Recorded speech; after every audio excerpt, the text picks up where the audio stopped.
tsy diso anjara fa dia nitondra ny fomba fijeriny manoloana indrindra ny tsy fitovikevitra manoloana ilay tany eny andotam-penaka ihany koa ny vaotana ny vondron'olon-tsotra tamin'ity androandroany izy ity izy ireo no naneho ny fomba fijeriny nambarany ary fa manameloka ny fihetsiky ny fanjakana ao anatin'ity raharaha ity ny vaota toy izao mitato-baovao.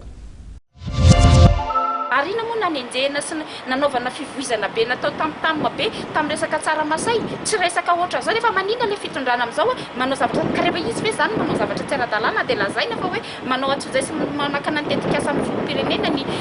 kominaly nefa ianao manao zavatra mampirehetra tsy araka ny firenena izay ao anatin'ny fiadidiny ary matoa samy fidimbahoaka dia samy voafehan'ny lalàna ary tandalàna maro Madagasikara dia ampetrao izay zavatra zay izay no ataonay hoe aza manao tare fa tsy hitondrantsika makay zay fa tsy misy zavatra tsy vita fifampiresahana fa leo fanaja dia mitaratra izay vahoaka hoe tena mpitondra mendrika ianareo ary tena mpitondra vonona najany lalàna sy amin'ny modely tsara ny firenena ity fa tsy tondra henatra ho amin'ny firenena sy ny malagasy rehetra.